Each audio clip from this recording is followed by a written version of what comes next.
क्या आपने कभी सोचा है कि ये जो लिबरल्स, एक्टिविस्ट, पत्रकार और विपक्षी नेता हैं, आखिर ये सभी एक ही भाषा क्यों बोलते हैं?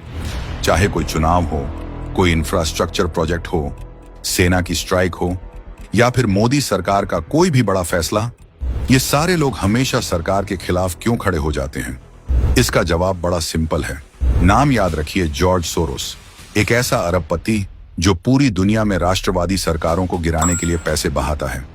भारत में उसके लिए सबसे बड़ा रोड़ा है नरेंद्र मोदी, क्योंकि मोदी जी ने विकसित भारत बनाने का जो अभियान छेड़ा है, उससे इन विदेशी ताकतों के मंसूबे ध्वस्त हो रहे हैं।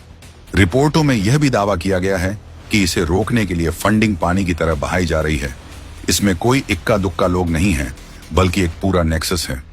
हाल ही में इसका खुलासा हुआ जब अमेरिका में ट्रंप ने भारत विरोधी और दुनिया भर में तख्ता पलट करने वाले डीप स्टेट को फंडिंग देने के आधार पर USAID नामक संस्था की दुकानदारी पूरी तरह बंद कर दी। इस पर लगभग 100 देशों में काम करने वाली इंटरन्यूज नेटवर्क नाम की एक अमेरिकन मीडिया सपोर्ट NGO को फंडिंग देने का आरोप है।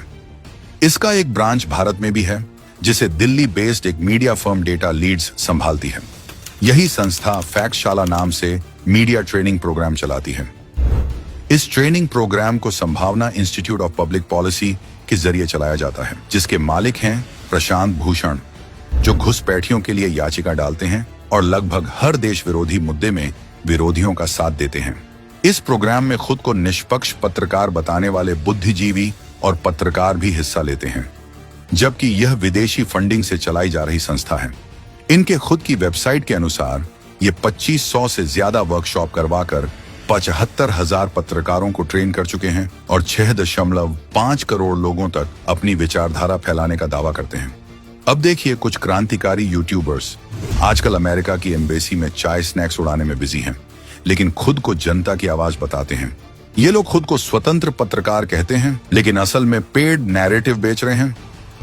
लद्दाख में इंफ्रास्ट्रक्चर बने तो चीन को दिक्कत होती है, लेकिन संयोग देखिए, सोनम वांगचुक जैसे लोग भी क्लाइमेट शुभचिंतक का मुखौटा पहनकर विरोध करने आ जाते हैं। ये सभी विदेशी फंडिंग से चलने वाले NGOs भारत के विकास को रोकने के लिए काम कर रहे हैं। विपक्ष के बड़े बड़े नेता चीन की तारीफ करते नहीं थकते और अमेरिका में जाकर भारत को बदनाम करते हैं। याद है जब राहुल गांधी ने कहा था कि चीन तो शांति प्रिय देश है और अमेरिका जाकर भारत में लोकतंत्र बचाने की भीख मांग रहे थे? बेसिकली पूरा का पूरा इकोसिस्टम विदेशी ताकतों से ऑपरेट हो रहा है।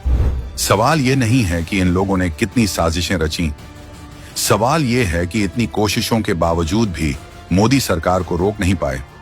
कांग्रेस की हालत बुरी से बदतर होती जा रही है। जो पार्टी अपने दम पर चुनाव लड़ने की हिम्मत नहीं रखती, जिसे हर बार बाहर से मदद चाहिए, वो मोदी से क्या मुकाबला करेगी?